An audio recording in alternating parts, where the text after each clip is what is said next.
हाय दोस्तों, आप सबका मेरे YouTube चैनल पर स्वागत है। आज मैं आपको डीबी कूपर हाईजैकिंग केस के बारे में बताऊंगा। डीबी कूपर हाईजैकिंग केस एक हैरत अंगेज प्लेन हाईजैकिंग की घटना है, जिसमें हाईजैकर जो कि डीबी कूपर के नाम से मशहूर हुआ, वो ऐसे गायब हुआ कि दुनिया की सबसे होशियार एजेंसी FBI भी इसका पता नहीं लगा पाई। कहानी शुरू होती है अमेरिका के राज्य ओरेगन के पोर्टलैंड शहर से। थैंक्सगिविंग के त्यौहार से एक दिन पहले 24 सितंबर 1971 के दिन दोपहर के करीब 11 से 2 बजे के बीच पोर्टलैंड शहर के पोर्टलैंड इंटरनेशनल एयरपोर्ट पर एक अनजान शख्स पहुंचता है। वो टिकट काउंटर से पास के एक शहर सिएटल के लिए एक टिकट बुक करता है। टिकट काउंटर पर वो अपना नाम डैन कूपर बताता है। चश्मदीद गवाहों के मुताबिक वो लगभग 6 फुट के आसपास का 40 से 45 साल की उम्र का शख्स था।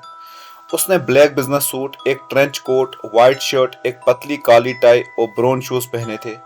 उसके हाथ में एक ब्रीफकेस और एक ब्राउन रंग का पेपर बैग भी था। कूपर ओरिएंट इंटरनेशनल एयरलाइंस की फ्लाइट 305 पर सवार हो जाता है। ये फ्लाइट पोर्टलैंड इंटरनेशनल एयरपोर्ट से सिएटल टाकोमा एयरपोर्ट जा रही थी। कूपर लास्ट रो की सीट नंबर 18E पर बैठ जाता है। कुछ वक्त बाद वो एक ड्रिंक ऑर्डर करता है। उस दिन फ्लाइट पर टोटल 43 लोग सवार थे, जिनमें से 6 क्रू मेंबर्स और 37 पैसेंजर्स थे। फ्लाइट 305 पैसिफिक स्टैंडर्ड टाइम के हिसाब से दोपहर के 2:50 पर अपनी उड़ान भरती है। फ्लाइट के उड़ान भरने के कुछ वक्त बाद ही कूपर अपने पीछे वाली सीट पर बैठी फ्लाइट अटेंडेंट फ्लोरेंस शेफनर को एक नोट देता है। फ्लोरेंस को लगता है कि ये एक सिंगल बिजनेसमैन है, तो शायद इसने अपना फोन नंबर दिया होगा। वो उस नोट को बिना देखे अपने पर्स में डाल देती है। कूपर फिर पीछे की तरफ झुकता है और धीमी आवाज में फ्लोरेंस से कहता है कि मिस, बेहतर होगा आप नोट को एक बार देख लो। फ्लोरेंस ने नोट खोला और उस पर लिखा था, मिस, मेरे ब्रीफकेस में एक बम है और मैं चाहता हूं कि आप मेरे पास आकर बैठो। फ्लोरेंस ने नोट कूपर को वापस दे दिया और वो कूपर के पास आकर बैठ गई। फ्लोरेंस ने बहुत शांत तरीके से कूपर को बम दिखाने के लिए कहा। कूपर ने अपना ब्रीफकेस खोला। फ्लोरेंस देखती है कि उसमें 4 रेड स्टिक्स थी, जो कि उसको डायनामाइट जैसी लगी। ये स्टिक्स कुछ वायर्स की मदद से एक बड़ी सी बैटरी के साथ जुड़ी हुई थी। कूपर ने ब्रीफकेस बंद किया और फ्लोरेंस को अपनी डिमांड्स बताई। फ्लोरेंस कूपर की डिमांड्स को एक कागज पर लिखती है और कॉकपिट में जाकर फ्लाइट क्रू मेंबर्स को देती है। फ्लाइट 305 के pilot captain William A Scott Florence को कॉकपिट में ही रुकने के लिए कहते हैं। कैप्टन विलियम एयरलाइंस अथॉरिटीज से बात करके उनको कूपर की डिमांड्स के बारे में बताता है। कैप्टन विलियम ने अथॉरिटीज को बताया कि कूपर ने $2 लाख की डिमांड की है और कहा कि पैसे एक बैग में भरकर भेजे जाए। उसने 4 पैराशूट्स भी मांगे हैं, 2 बैक पैराशूट और 2 फ्रंट पैराशूट। 2 बैक पैराशूट्स की मांग सुनते ही अथॉरिटीज के कान खड़े हो गए। उनको लगा कि कूपर का इरादा किसी पैसेंजर को अपने साथ ले जाने का है, इसलिए अथॉरिटीज ने कूपर को खराब पैराशूट भेजने का ख्याल छोड़ दिया। अथॉरिटीज किसी भी पैसेंजर की जान को खतरे में नहीं डालना चाहते थे। ये कूपर की एक चाल थी। वो अथॉरिटीज को विश्वास दिलाना चाहता था कि वो किसी पैसेंजर को होस्टेज बनाकर अपने साथ ले सकता है, ताकि अथॉरिटीज उसको खराब पैराशूट्स ना दे। फ्लोरेंस के कॉकपिट में होने की वजह से कूपर के साथ दूसरी फ्लाइट अटेंडेंट टीना मकलो को बिठाया गया। इस दौरान कूपर ने फ्लाइट क्रू से कुछ और भी डिमांड्स की। कूपर फ्लाइट क्रू से कहता है कि जब फ्लाइट सिएटल टाकोमा एयरपोर्ट पहुंचेगी तो फ्लाइट का फ्यूल टैंक फ्यूल ट्रक्स की मदद से भरा जाए। उसने ये निर्देश भी दिया कि जब तक उसके पैसे नहीं मिलेंगे कोई भी पैसेंजर अपनी सीट नहीं छोड़ेगा। वो वादा करता है कि एक बार जब उसके पैसे मिल जाएंगे तो वो पैसेंजर्स को जाने देगा। Captain William Seattle airport authorities को इसकी जानकारी देता है। अथॉरिटीज लोकल पुलिस से संपर्क करती है और FBI को भी खबर कर देती है। फ्लाइट 305 के पैसेंजर इस बात से बिल्कुल बेखबर थे कि कूपर ने प्लेन हाईजैक कर लिया है। फ्लाइट पैसेंजर्स को कहा जाता है कि प्लेन में एक मैकेनिकल खराबी आने की वजह से प्लेन के लेने में देरी हो जाएगी। ओरिएंट नॉर्थवेस्ट एयरलाइन, जिसका ये प्लेन था, उसके उस समय के प्रेसिडेंट डोनाल्ड नायरफ हुआ करते थे। डोनाल्ड नायरफ फिरौती की रकम देने के लिए तैयार हो जाता है। साथ ही नायरफ अपने सारे एम्प्लॉयज को आदेश देता है कि वो कूपर के साथ कोऑपरेट करे। इस दौरान फ्लाइट लगभग 2 घंटे तक सिएटल टाकोमा एयरपोर्ट के ऊपर गोल गोल चक्कर काटती है, ताकि पुलिस और FBI कूपर की फिरौती की रकम अरेंज कर सके और पैसेंजर्स को निकालने के लिए इमरजेंसी स्टाफ इकट्ठा किया जा सके। पोर्टलैंड से सिएटल के सफर के दौरान फ्लाइट अटेंडेंट टीना मकलो पूरे वक्त कूपर के साथ बैठी हुई थी। वो बाद में अपना बयान देते हुए कहती कि कूपर फ्लाइट के रास्ते से बहुत अच्छे से वाकिफ था।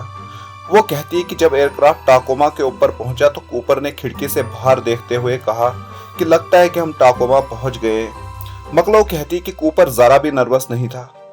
उल्टा वो कूपर की तारीफ करते हुए कहती कि कूपर बहुत अच्छा था, वो उसके साथ बहुत अच्छे से पेश आया।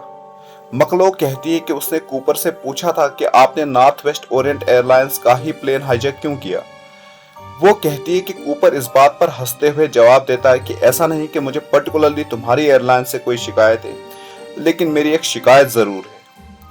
मकलो ये भी बताती है कि कूपर ने उससे पूछा था कि वो कहाँ से है। जब मकलो ने उससे कहा कि वो ओरिजिनली पेंसिल्वेनिया से है लेकिन वो मिनेसोटा में रहती है, तो कूपर ने मिनेसोटा की तारीफ करते हुए कहा था कि वो बहुत अच्छी जगह है। मकलो अपने बयान में कहती है कि मैंने भी कूपर से पूछा कि वो कहाँ से है, लेकिन कूपर इस सवाल से नाराज हो गया और उसने जवाब देने से इनकार कर दिया। इस दौरान पुलिस और एफबीआई ने 2 लाख यूएस डॉलर की फिरौती की रकम का इंतजाम कर लिया। पैसे सिएटल फर्स्ट नेशनल बैंक से निकाले गए और कूपर की डिमांड के मुताबिक एक बैग में भर दिए गए। सारे पैसे 20-20 डॉलर के नोट्स में थे। एफबीआई ने सारे नोट्स के सीरियल नंबर्स की फोटोज एक माइक्रोफिल्म की मदद से ली। जब एफबीआई पैसों का इंतजाम कर रही थी, तब सिएटल पुलिस पैराशूट्स का इंतजाम कर रही थी। कैप्टन विलियम को अथॉरिटीज ने शाम को 5:24 पर सूचना दी कि पैसे और पैराशूट्स एयरपोर्ट पहुंच चुके हैं। कैप्टन ने इसकी जानकारी कूपर को दी। फ्लाइट 305 शाम को 5:48 पर सिएटल टाकोमा एयरपोर्ट पर लैंड करती है। कूपर डिमांड करता है कि एयरलाइंस अथॉरिटीज की तरफ से एक ही रिप्रेजेंटेटिव पैसा और पैराशूट लेकर प्लेन तक आएगा। नॉर्थ वेस्ट ओरिएंट एयरलाइंस का उस वक्त का सिएटल ऑपरेशन मैनेजर अल्ली सिविल कपड़ों में प्लेन के फ्रंट गेट तक आता है। कूपर के कहने पर मकलो फ्रंट गेट से बाहर जाकर अल्ली से पैसे का बैग रिसीव करती है। जब वो वापस लौटती है तो वो पैसे से भरा हुआ बैग पैसेंजर्स के बीच से ले जाकर लास्ट रो में बैठे कूपर को दे आती है। पैसे मिलते ही कूपर ने जैसा कि वादा किया था, उसने सारे पैसेंजर्स को रिहा कर दिया। जब पैसेंजर्स फ्लाइट से उतर रहे थे, कूपर पैसे चेक कर रहा था। इस दौरान मकलो ने कूपर से मजाक में कहा कि क्या उसको भी थोड़े से पैसे मिल सकते हैं। कूपर तुरंत मान गया और नोटों की एक गड्डी मकलो को दे दी। हालांकि मकलो ने यह कहते हुए कि एयरलाइंस हमको इसकी इजाजत नहीं देता है, तुरंत पैसे वापस करती है। सारे पैसेंजर्स के सुरक्षित उतरने के बाद अब फ्लाइट में कूपर और 6 क्रू मेंबर्स ही बचे थे। कूपर के कहने पर मकलो 3 बार और फ्लाइट से बाहर गई और कूपर के पैराशूट्स को लेकर आई। जब मकलो आखिरी पैराशूट लेकर अंदर आई तो वो कूपर को पैराशूट यूजर गाइड देती है। कूपर ने यह कहकर यूजर गाइड लेने से मना कर दिया कि उसको इसकी जरूरत नहीं है। इस दौरान रिफ्यूलिंग ट्रक्स की मदद से टर्मिनल पर ही फ्लाइट 305 में फ्यूल भर दिया गया। कूपर कॉकपिट क्रू को अपना आगे का फ्लाइट प्लान सौंपता है। उसके प्लान के मुताबिक फ्लाइट को साउथ ईस्ट की तरफ उड़ाकर मेक्सिको सिटी तक ले जाना था। साथ में वो ये भी निर्देश देता है कि प्लेन को कम से कम स्पीड पर जमीन से सिर्फ 3000 मीटर की ऊंचाई पर ही उड़ाना है। लेकिन फर्स्ट पायलट बिल राडजेक कूपर को कहता है कि हमारी फ्लाइट की फ्यूल कैपेसिटी के हिसाब से हम सिर्फ 1000 मील का ही सफर कर सकते हैं और वो न्यू मैक्सिको तक डायरेक्ट उड़ान नहीं भर सकते हैं। कूपर क्रू मेंबर्स के साथ मिलकर तय करता है कि फ्लाइट को बीच में रेनो टाहो इंटरनेशनल एयरपोर्ट पर लैंड करके दोबारा रिफ्यूलिंग करके फिर न्यू मैक्सिको के लिए उड़ान भरेंगे। कूपर ने यह भी डायरेक्शन दी कि एयरक्राफ्ट का पिछला दरवाजा खुला रखा जाए और सीढ़ियां बाहर निकाल के रखी जाए। एयरक्राफ्ट क्रू ने ऐतराज जताते हुए कूपर को कहा कि यह अनसेफ है, लेकिन कूपर ने कहा कि ऐसा किया जा सकता है, ऐसा ही करो। उसने कहा जब प्लेन उड़ान भरेगा तब सीढ़ियां बाहर निकालना। फिर कूपर 2 और क्रू मेंबर्स को रिलीज करता है। फ्लाइट 305 शाम को 7:46 पर एक बार फिर से उड़ान भरती है। अब प्लेन में कूपर के अलावा 4 और क्रू मेंबर्स थे। कैप्टन विलियम, फर्स्ट ऑफिसर राडजेक, flight engineer Harold E Anderson और टीना मकलो। मकलो को कूपर ने अपने साथ रुकने के लिए कहा और बाकी 3 क्रू मेंबर्स कॉकपिट में चले गए। फ्लाइट 305 के उड़ान भरते ही यूएस एयरफोर्स के 2 विमान फ्लाइट के पीछे पीछे उड़ने लगे। उड़ान भरने के कुछ वक्त बाद कूपर ने मकलो को एयरक्राफ्ट की सीढ़ियां खोलने के लिए कहा। मकलो ने मना करते हुए कहा कि अगर वो ऐसा करती है तो वो हवा के दबाव की वजह से बाहर उड़ जाएगी। कूपर ने मकलो को कहा कि कोई बात नहीं, वो खुद सीढ़ियां खोलेगा। उसने मकलो को कॉकपिट में जाने के लिए कहा और आदेश दिया कि कॉकपिट के बाहर का पर्दा बंद कर देना और कॉकपिट से बाहर मत निकलना। मकलो ने कूपर से प्रार्थना की कि वो बम को या तो डिफ्यूज करे या अपने साथ ले जाए। कूपर ने मकलो को भरोसा दिया कि वो बम अपने साथ ले जाएगा। मकलो कहती कि वो जब कॉकपिट की तरफ जा रही थी और पर्दा बंद करने के लिए मुड़ी तो उस वक्त कूपर खड़े होकर पैसों से भरा हुआ बैग अपनी कमर के साथ बांध रहा था। पर्दा बंद करके मकलो कॉकपिट में चली गई। मकलो आखिरी इंसान थी जिसने कूपर को देखा था। रात के लगभग 8 बजे कॉकपिट में वार्निंग लाइट ऑन हो जाती है, जिससे क्रू मेंबर्स को अंदाजा हो जाता है कि फ्लाइट 305 की सीढ़ियां खोली गई है। पायलट कूपर को इंटरकॉम की मदद से मैसेज देता है कि उसको क्रू की मदद की जरूरत तो नहीं है। कूपर ने एक शब्द में अपना आखिरी जवाब दिया, नहीं। 8:13 पर एयरक्राफ्ट का पिछला हिस्सा ऊपर उठता है और पायलट को फ्लाइट को लेवल में लाना पड़ता है। को पायलट बिल राड्जक ने बाद में एफबीआई को बताया कि उस वक्त प्लेन शायद नॉर्थ ऑफ पोर्टलैंड के आसपास था। फ्लाइट का पिछला कैबिन डोर खुला हुआ था और सीढ़ियां बाहर निकली हुई थी और क्रू कॉकपिट में था। वो नहीं जानते थे कि कूपर अब भी प्लेन में है या नहीं। फ्लाइट क्रू कूपर को इंटरकॉम के जरिए मैसेज भेजती है कि flight Reno Tahoe international airport के पास पहुंच चुकी है, क्या उनको लैंड करना चाहिए या नहीं। लेकिन कूपर की तरफ से कोई जवाब नहीं आता है। रात को 11:02 पर फ्लाइट 305 खुले दरवाजे और बाहर निकली सीढ़ियों के साथ ही रेनो टाहो इंटरनेशनल एयरपोर्ट पर लैंड करती है। एयरपोर्ट पर लैंड करते ही एफबीआई एजेंट्स और रेनो पुलिस के अधिकारी फ्लाइट 305 को घेर लेते हैं। उनको डर था कि कूपर बम के साथ अभी भी शायद प्लेन में ही है, इसलिए वो अंदर नहीं घुसते हैं। लेकिन कैप्टन विलियम ने जब एक बार अच्छे से प्लेन की तलाशी ली तो उसने कंफर्म किया कि कूपर प्लेन में नहीं है और 30 मिनट्स की तलाशी के बाद एफबीआई के बम स्क्वाड ने भी इस बात की पुष्टि की कि प्लेन में कोई बम नहीं है। कूपर पैसे और बम के साथ प्लेन से कूद चुका था। वो रात के अंधेरे में गायब हो चुका था। एफबीआई ने कूपर की तलाश शुरू की। पुलिस ने हेलीकॉप्टर से आसपास के इलाके को तलाशना शुरू किया। नॉर्थ पोर्टलैंड के जिस इलाके पर शक था वहां जमीनी स्तर पर भी खोज शुरू कर दी गई, लेकिन इलाका बड़ा होने की वजह से हर जगह की तलाशी मुमकिन नहीं थी। एफबीआई और पुलिस के हाथ एक भी सबूत नहीं आया। एफबीआई ने प्लेन की भी जांच की। जांच में फ्लाइट 305 से टोटल 66 फिंगरप्रिंट्स रिकवर किए गए और एफबीआई का मानना था कि उनको कूपर की टाई क्लिप से कूपर का फिंगरप्रिंट भी मिला है। एफबीआई को कुछ हेयर सैंपल्स, सिगरेट के टुकड़े भी प्लेन से मिले, लेकिन उस वक्त फोरेंसिक साइंस उतनी एडवांस नहीं थी और एफबीआई इन सबूतों से कुछ भी साबित नहीं कर पाई। एफबीआई ने डैन कूपर की प्रोफाइलिंग शुरू की। एफबीआई ने फ्लाइट अटेंडेंट्स टीना मकलो और फ्लोरेंस शाफनर के इंटरव्यूज की मदद से कूपर की प्रोफाइल बनाना शुरू की। एफबीआई ने जो प्रोफाइल रिलीज की उसके मुताबिक कूपर एक मिलिट्री ट्रेंड पैराशूटिस्ट था। उसको मिलिट्री पैराशूट्स का इस्तेमाल करना बखूबी आता था। अपनी उम्र के बावजूद वो एथलेटिक बिल्ड का था। एफबीआई ने अपनी प्रोफाइल में ये भी लिखा कि उसके बात करने के तरीके से लगता है कि वो कोई आम क्रिमिनल नहीं था, बल्कि वो एक पढ़ा लिखा इंटेलिजेंट शख्स था। कूपर सिएटल एरिया से भी बखूबी वाकिफ था। इससे एफबीआई इस नतीजे पर पहुंची कि शायद कूपर एक रिटायर्ड एयरफोर्स सोल्जर रहा होगा। फिर एफबीआई और लोकल पुलिस ने पॉसिबल सस्पेक्ट्स की पूछताछ शुरू की। एक सस्पेक्ट जिसकी एफबीआई की शुरुआती जांच में पूछताछ हुई वो पोर्टलैंड का रहने वाला डीबी कूपर था। एफबीआई ने जब डीबी कूपर से पूछताछ की तो उन्होंने उसको बेकसूर पाया, लेकिन एक लोकल रिपोर्टर ने जल्दबाजी में हाईजैकर का नाम डैन कूपर की जगह पर डीबी कूपर छाप दिया। फिर पूरी अमेरिकन मीडिया ने इसी नाम को लेकर न्यूज चलाना शुरू किया और इस तरह से इस हाईजैकर को डीबी कूपर का फेमस नाम मिल गया।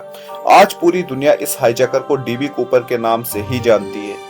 एफबीआई के सस्पेक्ट्स लिस्ट में एक नाम टेड बार्डन का भी था, जो वियतनाम वार का रिटायर्ड सोल्जर था और स्काई डाइविंग में भी माहिर था। अमेरिकन आर्मी जिसके साथ टेड ने काम किया था उनके मुताबिक टेड ही असली डीबी कूपर था। हाईजैकिंग के वक्त उसकी उम्र 43 साल थी और वो हाईजैकर के फिजिकल डिस्क्रिप्शन से भी मेल खा रहा था, लेकिन एफबीआई को ऐसा कोई सबूत नहीं मिला जो उसे इस हाईजैकिंग के साथ जोड़ पाता। एफबीआई ने अपनी जांच में टेड को निर्दोष माना। 2003 में मिनेसोटा में रहने वाले लायल क्रिश्चियनसन ने डीबी कूपर की एक टेलीविजन डॉक्यूमेंट्री देखी और उसको यकीन हो गया कि उसका मरा हुआ भाई केनेथ क्रिश्चियनसन ही असली डीबी कूपर था। उसने एफबीआई को मनाने की कोशिश की कि वो इसकी जांच करे, लेकिन एफबीआई ने मना कर दिया। 2010 में उसने एक प्राइवेट इन्वेस्टिगेटर स्किप पोर्टियस को हायर किया। बाद में पोर्टियस ने एक बुक भी पब्लिश की जिसमें उसने क्रिश्चियनसन को ही असली डीबी कूपर के तौर पर प्रूव करने की कोशिश की, लेकिन एफबीआई का मानना है कि क्रिश्चियनसन डीबी कूपर नहीं हो सकता है, क्योंकि आई विटनेसेस की डिस्क्रिप्शन उसके साथ मैच नहीं करती है और ना ही एफबीआई के पास कोई डायरेक्ट एविडेंस है जो क्रिश्चियनसन का जुर्म साबित कर सके। एफबीआई की जांच को तब एक उम्मीद मिली जब डीबी कूपर की हाईजैकिंग के अगले ही साल अप्रैल 1972 में इसी पैटर्न पर एक और हाईजैकिंग की कोशिश की गई। रिचर्ड मैकॉय जूनियर नाम का एक शख्स सेम पैटर्न अपनाते हुए यूनाइटेड एयरलाइंस की एक फ्लाइट को हाईजैक कर लेता है और $5 लाख की मांग करता है। वो एक हैंड ग्रेनेड और एक हैंड गन की मदद से इस हाईजैकिंग को कामयाबी से अंजाम देता है, लेकिन वो 2 दिन बाद ही गिरफ्तार हो जाता है और उसको जेल भेज दिया जाता है। हालांकि वो 2 साल बाद जेल से फरार हो जाता है, लेकिन फिर 2 महीने बाद पुलिस उसको ढूंढ लेती है और पुलिस के साथ मुठभेड़ में उसकी गोली लगने से मौत हो जाती है। इसमें कोई शक नहीं कि मैकॉय जूनियर ने डीबी कूपर के पैटर्न पर हाईजैकिंग की थी। मैकॉय मिलिट्री में भी रह चुका था और वो प्रोफेशनल स्काई डाइवर भी था, लेकिन एफबीआई नहीं मानती कि रिचर्ड मैकॉय जूनियर असली डीबी कूपर था, क्योंकि फ्लाइट 305 के क्रू और पैसेंजर्स ने रिचर्ड मैकॉय को पहचानने से मना कर दिया और उसकी उम्र भी डीबी कूपर की उम्र से कम थी। वो महज 34 साल की उम्र का था जब उसकी मौत हुई थी। और सबसे बड़ी बात, जिस दिन डीबी कूपर हाईजैकिंग हुई थी उस दिन मैकॉय लास वेगास में था और अगले दिन उसने अपने परिवार के साथ थैंक्स गिविंग का डिनर भी किया था। एफबीआई मैकॉय को कॉपीकैट हाईजैकर मानती है। एफबीआई का मानना है कि उसने डीबी कूपर से इंस्पिरेशन लेकर यह हाईजैकिंग की थी, वो असली डीबी कूपर नहीं था। इस केस में एक रोमांचक मोड़ तब आया जब फिरौती की रकम में से कुछ पैसे की रिकवरी हुई। घटना फरवरी 10, 1980 के दिन की है। 8 साल का ब्रायन इनग्रम अपने परिवार के साथ कोलंबिया रिवर के किनारे टीना बार नाम की एक जगह पर छुट्टी मना रहा था। वो नदी के किनारे आग जलाने के लिए चीजें ढूंढ रहा था, तभी उसको रेत से 3 पैकेट्स कैश मिलते हैं। इन 3 पैकेट्स में लगभग $5,800 थे। हालांकि ये नोट्स खराब हो चुके थे, लेकिन नोट्स अभी भी रबर बैंड से बंधे हुए बंडल्स के रूप में थे। एफबीआई ने जब नोट्स के सीरियल नंबर्स को डीबी कूपर के नोट्स के सीरियल नंबर से मैच किया तो साबित हो गया कि ये उसी रकम का हिस्सा है जो डीबी कूपर को दी गई थी। इन नोट्स के मिलने से ये गुत्थी सुलझने के बजाय और उलझ गई, क्योंकि ये नोट्स उस इलाके से मिले थे जो फ्लाइट रूट से बहुत दूर था। माना गया कि शायद ये नोटों की गड्डियां कोलंबिया रिवर में किसी दूसरी नदी से बहकर पहुंची होंगी। सबसे करीबी अंदाजा ये लगाया गया कि कूपर शायद वाशगल रिवर के आसपास कहीं उतरा होगा और ये पैसे वाशगल रिवर से बहते हुए कोलंबिया रिवर में पहुंचे होंगे, क्योंकि वाशगल रिवर कोलंबिया रिवर में आकर मिल जाती है। लेकिन एफबीआई इन पैसों के मिलने के बाद भी किसी ठोस नतीजे पर नहीं पहुंची। इन नोट्स के अलावा एफबीआई को बाकी नोट्स का आज तक कोई सबूत नहीं मिला है। 1971 से लेकर 2016 तक एफबीआई 1000 से भी ज्यादा सीरियस सस्पेक्ट्स को जांच चुकी है, लेकिन एफबीआई इस केस को सुलझा नहीं पाई। ये केस अनसॉल्व्ड ही रहा। जुलाई 2016 में आखिरकार एफबीआई ने डीबी कूपर केस को बंद कर दिया। डीबी कूपर के साथ क्या हुआ होगा, इसको लेकर कई थ्योरीज चलती है। कुछ लोग मानते हैं कि डीबी कूपर उस रात जब वो प्लेन से कूदा था शायद वो बच नहीं पाया होगा। उस रात तेज हवाएं चल रही थी और बारिश भी हो रही थी, तो उसके सर्वाइवल के चांसेस बहुत कम हैं। वैसे भी रात के अंधेरे में पैराशूट की मदद से लैंड करना किसी भी माहिर पैराशूटिस्ट के लिए बेहद मुश्किल चुनौती होती है, और अगर तेज हवाएं और बारिश हो रही हो तो ये काम लगभग नामुमकिन बन जाता है। एफबीआई के लोग भी शुरुआत से यही कहते आए हैं कि डीबी कूपर के बचने के ज्यादा चांसेस नहीं थे, और जो पैसे डीबी कूपर को दिए गए थे वो कभी खर्च भी नहीं हुए। इससे भी बहुत से लोगों ने यह अंदाजा लगाया कि वो शायद उस रात बच नहीं पाया। लेकिन ज्यादातर लोगों का मानना है कि डीबी कूपर ने इतनी जबरदस्त प्लानिंग की थी तो वो इतनी आसानी से नहीं मर सकता है, और उसकी ना तो कोई लाश मिली और ना ही कोई सबूत जो ये प्रूव कर सके कि उस रात उसकी मौत हुई थी।